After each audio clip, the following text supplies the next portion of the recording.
अबू आसिम आजमी के द्वारा ईद ए मिलन समारोह का हुआ आयोजन। देखिए, ईद मिलन एक ऐसा त्यौहार है जिसमें सबको बुला के गले मिला जाता है। और आज तो और भी ज़रूरी है कि हम किसी को ये महसूस नहीं होना चाहिए कि ज़ात और धर्म के नाम पर कोई अलग है। हर ज़ात हर धर्म के लोगों को बुला के गले मिलना चाहिए, उनको सेवई पिलाना चाहिए, उनसे भाईचारगी का हाथ मिलाना चाहिए और मोहब्बत कायम करना चाहिए इस देश के अंदर। इसके लिए इस प्रोग्राम में करना जरूरी है।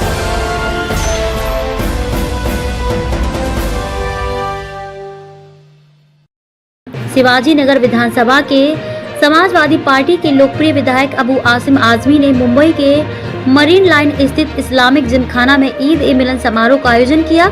यह समारोह विशेषतः पत्रकार भाइयों का था। इस मौके पर सैकड़ों की संख्या में पत्रकार बंधु नजर आए। अबू आसिम आजमी ने पत्रकारों का स्वागत किया और समारोह के बाद पत्रकारों के लिए दावत खास का भी इंतजाम किया। देखिए ये रिपोर्ट। वहीं आज ईद मिलन के अवसर पर समाजवादी पार्टी के महाराष्ट्र प्रदेश इकाई की जो अध्यक्ष हैं अबू आसिम आजमी, जो कि विधायक भी हैं मानपुर शिवाजी नगर क्षेत्र से, वो आज ज़ोरदार तरीके से लोगों का स्वागत कर रहे हैं। हम आपको यह बताएं, ये ईद मिलन का जो कार्यक्रम है वो स्पेशल इन्होंने मीडिया कर्मी के लिए रखा है और लोगों के बीच में रूबरू हो रहे हैं अबू आसिम आजमी साहब। ये आए हुए जो आगंतुक हैं उनका जोरदार तरीके से साल पहनाकर स्वागत कर रहे हैं अबू आसिम आजमी।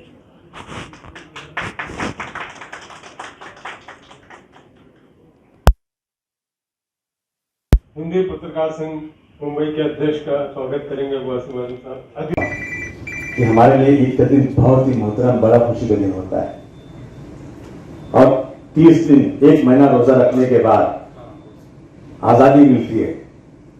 हमें पुरखों ने सिखाया है कि जब ईद आए ना तो इससे झगड़ा भी हो, इससे लड़ाई भी हो, इससे बातचीत भी नहीं होती हो, उसको भी गले मिलाओ और सारे पुरानी जितनी चीजें ना सब भूल जाओ और ईद में गले मिलकर के एक नई जिंदगी शुरू करो। यकीन जानिए, कहते हैं ना, एक शजर ऐसा मोहब्बत का लगाया जाए, एक शजर ऐसा मोहब्बत का लगाया जाए जिसका आंगन में पड़ोसी के भी साया जाए।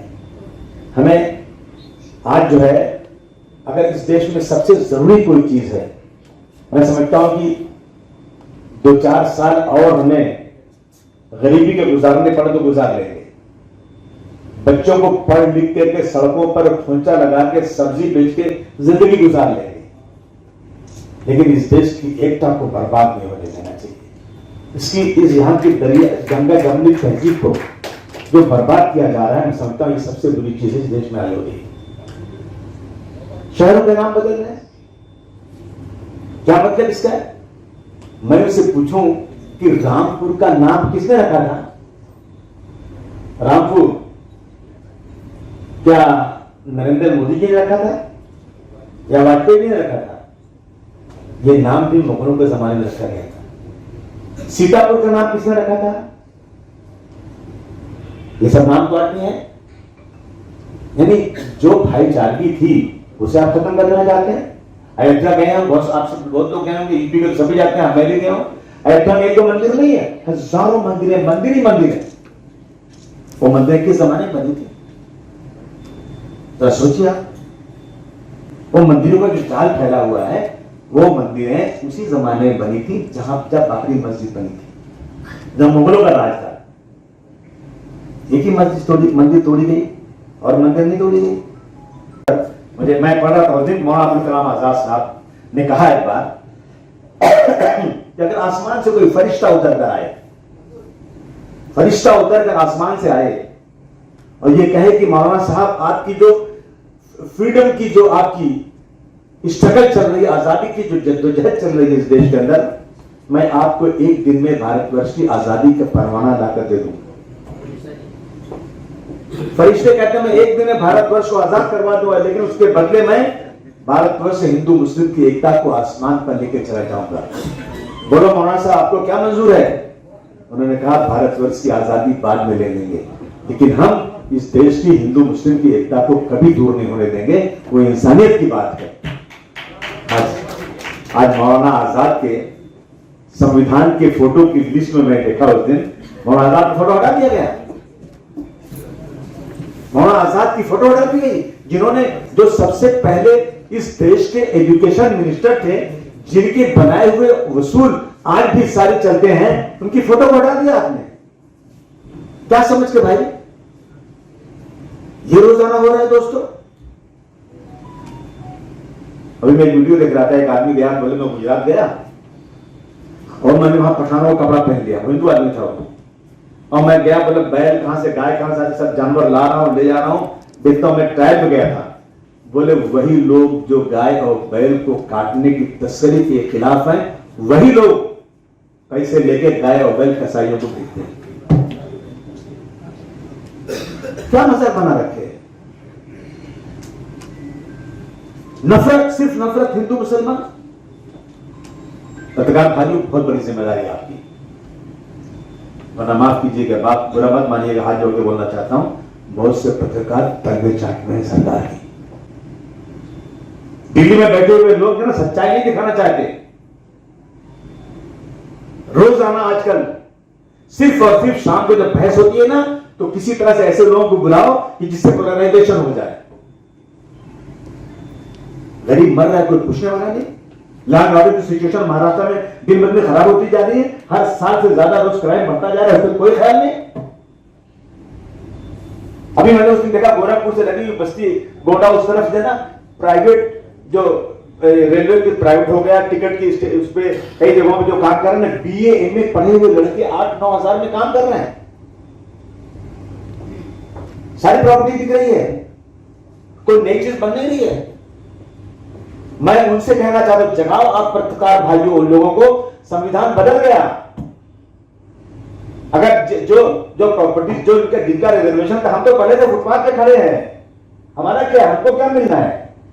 हम तो रेलवे में 2% काम करते हैं, 98% हमारे भाई जो काम करते थे ना, उनका रिजर्वेशन पूरा खत्म हो गया, अब प्राइवेट हो गई है, अब उसमें कंट्रैक्ट बेस पे काम करना पड़ेगा। लिखिए अखबार में, इसको जगाइए लोगों को, वरना जो डॉक्टर भीमराव अंबेडकर साहब ने दलितों, बड़े ही खुशी का दिन है, खुशी का माहौल कहा जा सकता है पत्रकारों के लिए, जहां जिम खाने में पत्रकार परिषद को बुलाया गया है। वहीं आप तमाम पत्रकार यहां ईद मिलन के अवसर पर आए हैं, जिस ईद मिलन के कार्यक्रम का आयोजन अबू आसिम आज़मी, जो कि विधायक हैं समाजवादी पार्टी के मानखुर्द शिवाजी नगर से, उन्होंने ही आयोजनकर्ता के रूप में ये सारे कारोबारों को देखा है। आइए हम जानते हैं क्या कुछ कहना ईद मिलन के इस अवसर पर, क्या कहना चाहेंगे। देखिए, ईद मिलन एक ऐसा त्यौहार है जिसमें सबको बुला के गले मिला जाता है। और आज तो और भी ज़रूरी है कि हम किसी को ये महसूस नहीं होना चाहिए कि ज़ात और धर्म के नाम पर कोई अलग है। हर ज़ात हर धर्म के लोगों को बुला के गले मिलना चाहिए, उनको स्नेह मिलाना चाहिए, उनसे भाईचारगी का हाथ मिलाना चाहिए और मोहब्बत कायम करना चाहिए इस देश के अंदर। इसके लिए इस प्रोग्राम में करना जरूरी है। सर, एक सवाल यह है,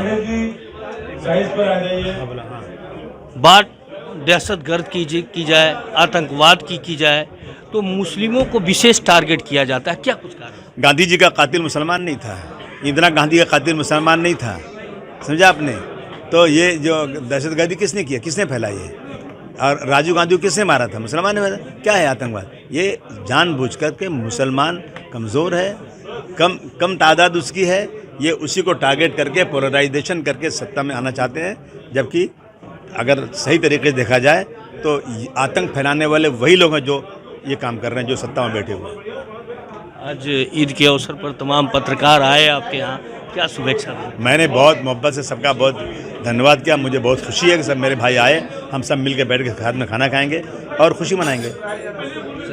तो आपने देखा, महाराष्ट्र प्रदेश इकाई समाजवादी पार्टी के ये अध्यक्ष थे अबू आसिम आज़मी, जिनका यह कहना है कि भाईचारे जो है, भाईचारे को कायम करने के लिए या स्थापित करने के लिए आज का यह कार्यक्रम रखा गया है, जहां सैकड़ों की संख्या में पत्रकार उपस्थित होकर ईद मिलन का जो आयोजन किया है अबू आसिम आज़मी ने, उस अवसर पर तमाम पत्रकार यहाँ नजर आए। और वहीं भव्य तरीके से कहा जाए तो अबू आसिम आज़मी ने पत्रकारों का स्वागत किया। मैं मुकेश शाही, हमारा सिटी न्यूज़, मुंबई।